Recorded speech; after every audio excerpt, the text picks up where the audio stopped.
అన్నయ్య గారు ఓ కప్పు కందిపప్పు ఉంటే ఇస్తారా? దాన్నే భాగ్యం కందిపప్పు కప్పు కూడా ఇచ్చేస్తాను. నువ్వు రాత్రి చక్రవాదం సీరియల్ చూసావా? మా ఇంట్లో కరెంటు ఉండి వస్తే కదా అన్నయ్య గారు చూడడానికి. ఎప్పుడు చూసినా గోడతాను ఏం ముచ్చట పెడుతుంటావే? ఇంకేముంటాయి అమ్మలక్కల ముచ్చట్లు టీవీ. మరి మీరు ఏం జరిగిందంటే సత్యాకి తలకాయ పొడి వస్తే అమృతాంజన్ రాజు పిల్లని పడుకోబెడితే 10 అయిపోయింది. ఇంకెక్కడ చక్రవాకం? అన్నానని కాదు గాని ఏ మాటకు ఆ మాట అన్నయ్య గారు. మీలాంటి భర్త దొరకటం వదిన అదృష్టం.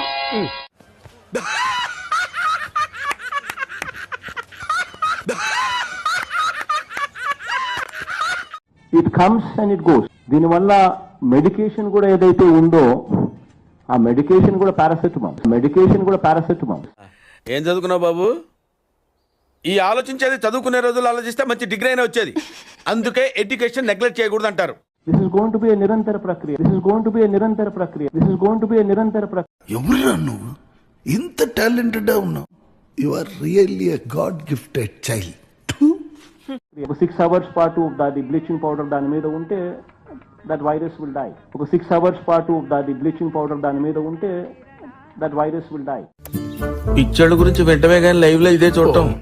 కేంద్ర ప్రభుత్వం సెంట్రల్ గవర్నమెంట్ కు మధ్య జరుగుతా ఉన్న అవగాహన ఇది. రే అండ్ ఎవరికైనా చూపించండి రా, వదిలేయకండి రా బాబు అని అలాగా కూర్చోబెట్టి చెప్పండి రా. వెళ్ళిపోతాను. ఈ పంతాలకేం తక్కువ లేదు, మాట్లాడకపోతే మానేయి. అయిందా? బాగైందా? ప్రతిదానికి ఓవర్ ఎక్స్ప్రెషన్. నోరు పడిపోయిందా? నాకు ఇంట్రెస్ట్ పోయింది. వస్తారా అంటే పోతే పోనేవండి.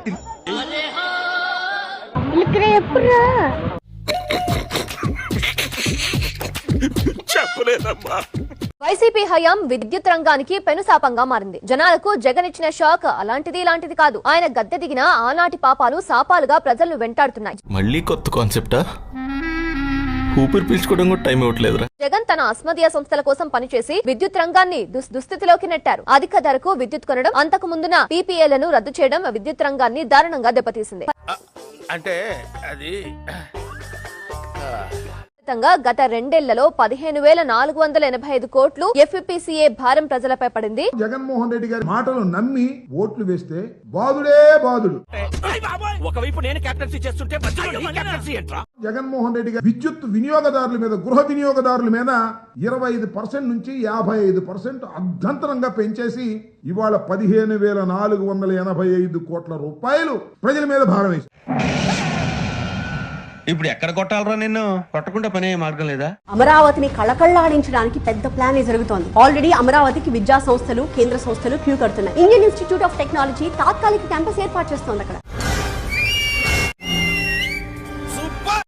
Edtech company Physics Wallah university of innovation స్థాపించడానికి ముందుకొచ్చింది. ఆంధ్రప్రదేశ్ లో ఇది మొదటి ఇన్స్టిట్యూట్ ఆఫ్ ఎమినెన్స్ కాబోతోంది.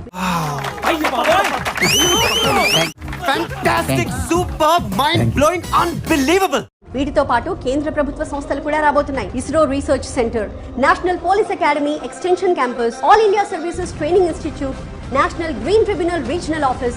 ఇదిరా ఇంటెన్సిటీ అంటే, ఇదిరా మాడ్యులేషన్ అంటే, ఇదిరా డిక్షన్ అంటే, ఇదిరా హీరోయిజం అంటే. NCC academy, RBI, CAG, CPWD, NTPC, ONGC, Indian bank, వీటితో పాటుగా అనేక కేంద్ర ప్రభుత్వ సంస్థలు కూడా అమరావతిలో అడుగుపెడుతున్నాయి. ఇలాంటి చాలా ఉన్నాయి. ఇంకా ఎల్ఎన్టీ, జిఎంఆర్ గ్రూప్ సంస్థలు రెడీగా ఉన్నాయి అమరావతికి రావడానికి. అమరావతిలో సాఫ్ట్వేర్ కంపెనీలు కూడా రాబోతున్నాయి.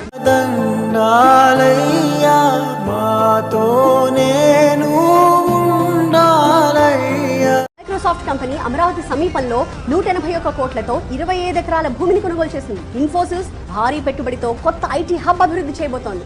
కంగ్రాట్స్ రావు గారు, మీరు డే బై డే దినదినాభివృద్ధి చెందుతున్నారు. మిమ్మల్ని చూస్తే నాకు చాలా సంతోషంగా ఉంది. కానీ కొంతమంది ఉన్నారు, ఎందుకు కుంభాలు తింటాం, వెళ్ళి రావటం.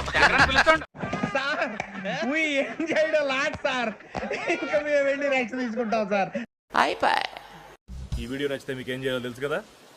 Like, share and subscribe.